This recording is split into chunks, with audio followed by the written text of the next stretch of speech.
Just what your general overall thoughts. You were sitting right in front of us, and you were acting like you were coaching a regular season game or something. I thought. No, I was. First of all, the crowd was awesome. I mean, it was closer to 6,000 than 5,500. So the turnout on a weather's not great. We're still a long way from playing a game. So I thought the crowd was awesome. I think the guys felt that even pregame, but a lot of things that we need to clean up. We need to get better, but all things that we think are teachable. The shooting is obviously. We're going to be able to stretch the defense out a little bit more than maybe we have in the past. So really pleased with our shooting. Pretty pleased with how the flow of the offense is. It's we're running an offense that we ran for about 10 games 2 years ago. That's kind of what Milwaukee ran 2 years ago.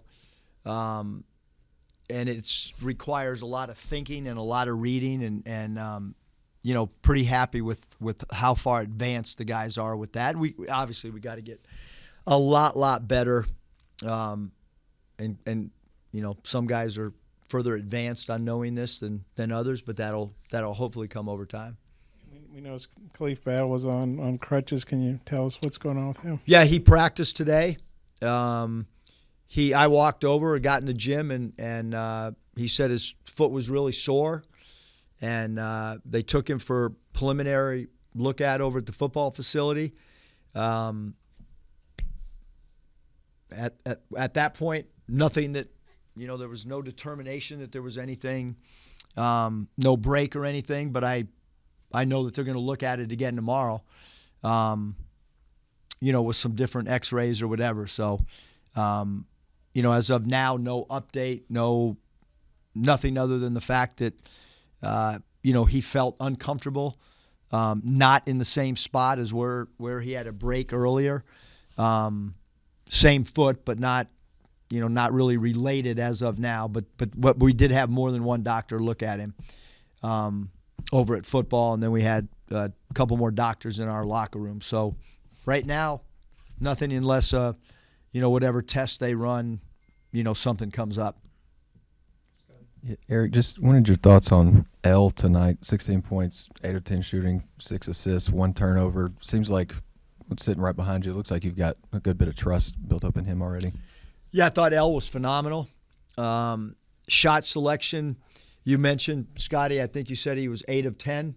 And one of his shots was it was addressed right away. It was his first shot of the game, a pull-up three that he's not going to take again to start a game. Other than that, you take that shot away and he goes 8 of 9, and that's really hard to do.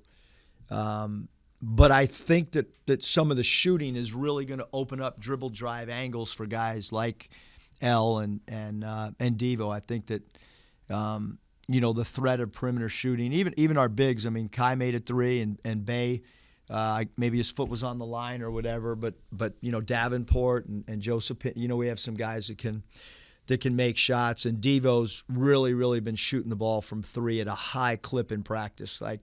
And we've been working every day. I mean, we end every practice with 10-minute shooting, nothing but 3 balls for everybody in the gym. And it's you shoot 10 straight minutes with a bunch of rebounders and 3 or 4 balls at one basket with one guy. That's a lot of reps. So pleased with how we're shooting the ball, and not pleased with how we defended the 3.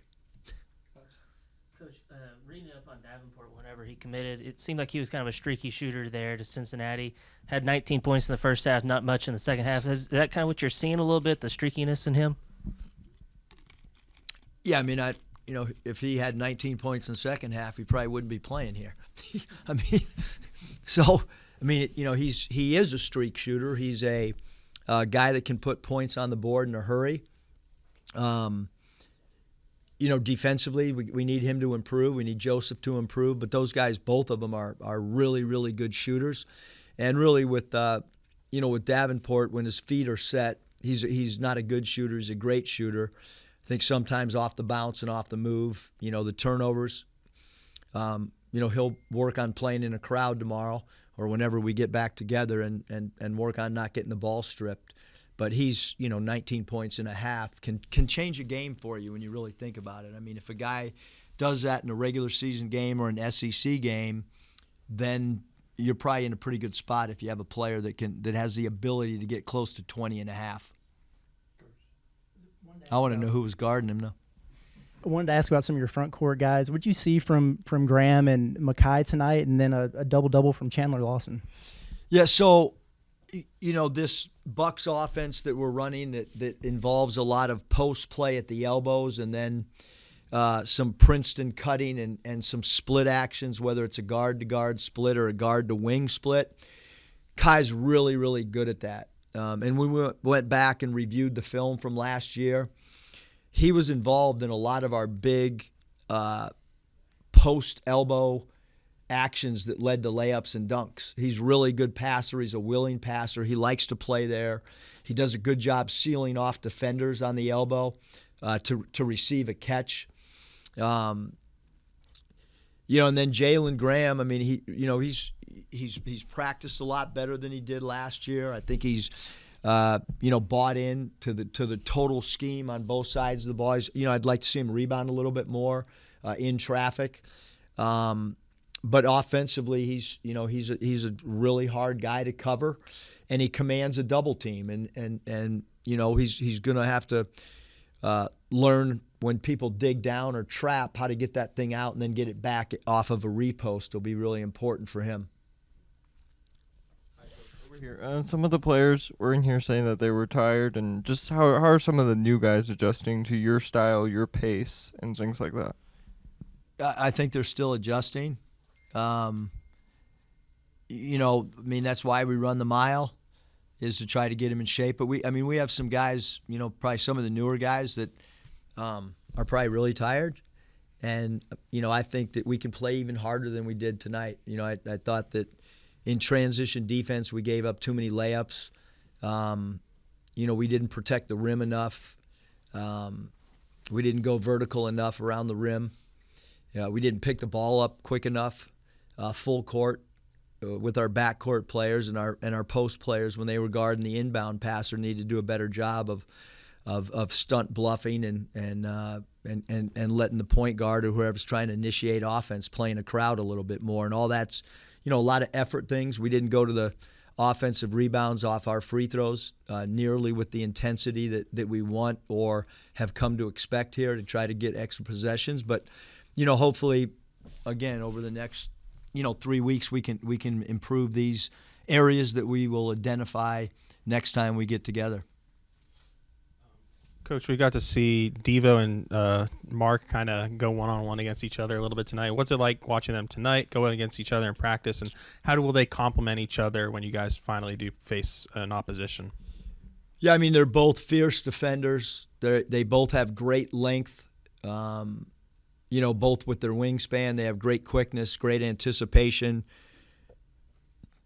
toughness, all things that we can't teach any of those things. They both have high will to win. So, I think those guys together, obviously Devo's been a guy that, for 3 years now we've told him to go guard the best player on the other team. And now, we hope that Team Art can do the same. And maybe those guys can alternate between guys and we can give the opponent a different look. Team Art's a little bit different defender than Devo is, although they're both really excellent in their own ways. And Team Art's he's still got to jump to the ball when his man passes. That's an area that we need him to improve on. He still needs to close out with a high hand when his man catches the ball. And those are just some little DNA things that are really important to us, and he's still adjusting to do those things. But I think just, hey, go guard that guy. He's probably as good as anybody. Yeah, Coach, what did you think of the chemistry between Devo and Ellis tonight? I thought it was really good. Obviously, both guys have the ability to score, and if you can, both those guys can go get their shot virtually whenever they want. And so how is the chemistry? Is the ball going to move? Is the ball going to stick too much? Is the ball going to be shared? All those things are certainly areas of concern if you have two guys that can, off the bounce go get something. But the great thing is there's a lot of end of shot clock stuff that happens in college basketball, and when you don't have people that can go get their own or get a teammate a shot, which I thought Elle did a great job tonight, and Devo, of getting by their defender, drawing an extra one, and making an extra pass. If those guys do that, I think we can be, pretty effective in late clock situations. Yeah, Coach, around this time last year, I remember you saying that in practice, when you have one group that builds a little bit of a lead, they just kind of go on a run, and it seemed like it was kind of back and forth like that. It seemed like today there was, on both sides, some pretty good runs. I was just wondering what you see from that perspective. Yeah, I mean, I think that we can, we're probably a team that can score in spurts. We've got to do it, that team that wore the white uniforms tonight got off to a pretty good lead, and then you look what happened after the first quarter, and Red – was way more consistent on both sides of the ball. So if you're a little bit streaky offensively, you want to be really, really consistent defensively from an effort standpoint, from a defensive rebounding standpoint, from a transition defense standpoint, and we got to get better at that. But look, this red-white game is played way earlier than we've done in the past so that we have more film. We thought that, playing the red-white game and then having two exhibitions, we felt like it was too crammed together. And so last year we were able to have the 4 games in Europe in the summer that allowed us to have a lot of film and body of work. And that was part of the reason we moved this game up, was to have some video to teach before we compete again. Coach, you mentioned this Thursday. We got to see it for the first time, just the maturity level of this team. So much experience that you brought in, experience you're seeing on the court together. For these guys to gel so quickly, is it because of how much basketball these guys have played elsewhere? I think that certainly helps. I think it helps, because obviously we have a ton of new guys, but we also, you guys probably better statistically or have it in the top of your head, but we have a lot of returners, it seems like. We got a ton of new guys, but, Devo started, Kai started, Joseph knows the offense inside and out. Our 2 walk-ons, phenomenal buddy coaching in practice. So I think that kind of consistency has helped the new guys as well. Jalen Graham's a returner, so and he's a guy that played some significant. So I think we got the new guys are being acclimated a lot because of their teammates who are trying to help them in practice. But yeah, we have a maturity and surprisingly we've gelled pretty good offensively and need to gel better defensively, and most of the time it's the opposite. At least in my tenure, it's been really good defensively and not so cosmetically pleasing offensively until we get to March. And even then, it's probably not real cosmetically pleasing. Mus, you said recently you really want your team to get out and run this year. A couple of questions on that. How did you feel like the transition offense was tonight? I know you said the defense wasn't as what you wanted it to be. And then also I thought you got some open threes on secondary break, just a couple of quick passes around the perimeter before the defense got set or could close. Could you talk about both of those aspects of your running game? Yeah, it's really interesting because like when every new team, a coaching staff can have a vision of what they want.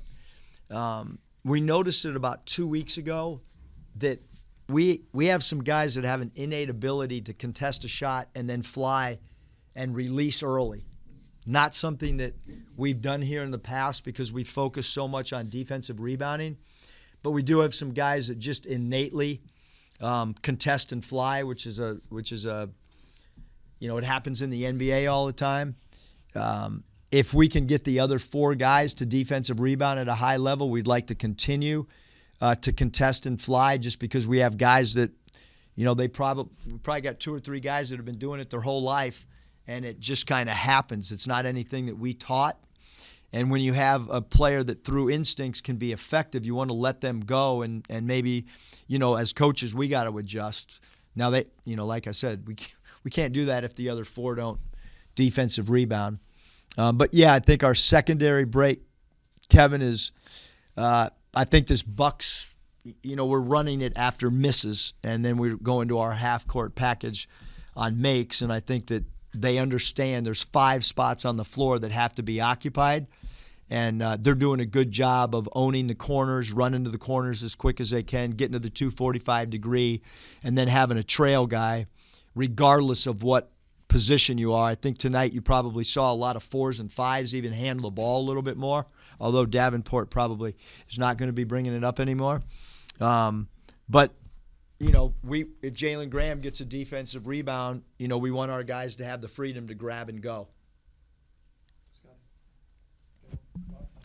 Yeah, Eric, I know it's a red-white game. Red shot 68.5%, and the white shot 55%.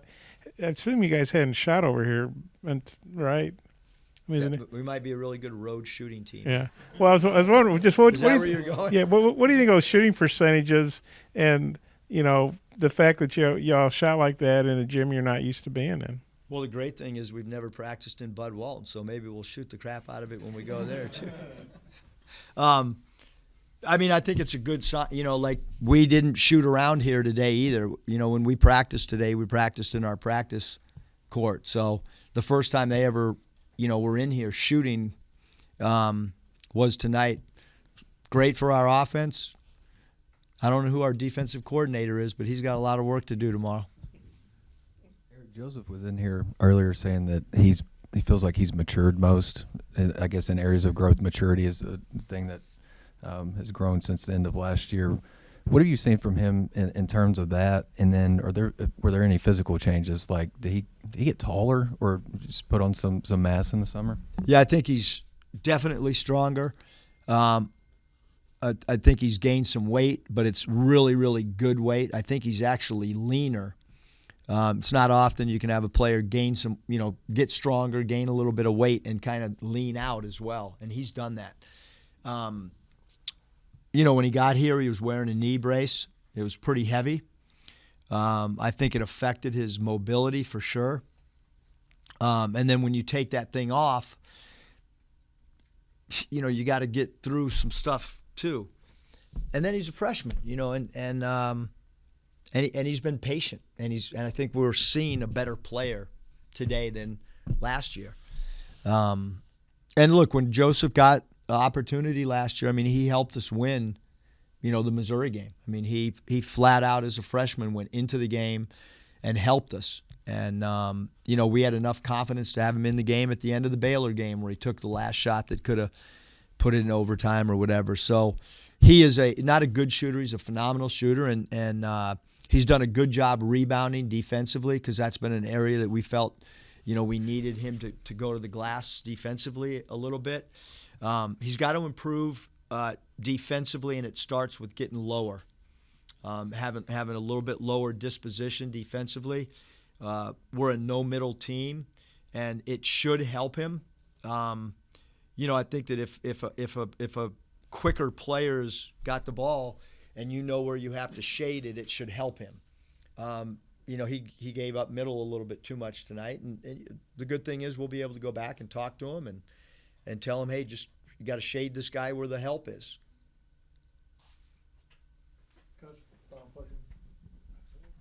Mike's always rushing me out. You're tired? I'm tired. I drove back from Beyonce all night the other night. Try getting back at 4:30 in the morning. Coach, when we talked to you last week, I think you said Brazil's timeline is 2.5 weeks. Is he still on track for that? And I think, if my math is right, that put him back a few days before the first exhibition game. Is that a goal to get him to play in that, or? Not necessarily, Hutch. I look, we are with TB. Like we're being like I want TB in March. We want him to get his rhythm and all that. He's done an awesome job. He's been cleared. He's been with his rehab guy. They've done all the testing. Everything's great. Probably could have played tonight, 3 minutes a half. But why? We want him to go a little bit more 3-on-3. He's been going 3-on-3 live. after we're done with practice.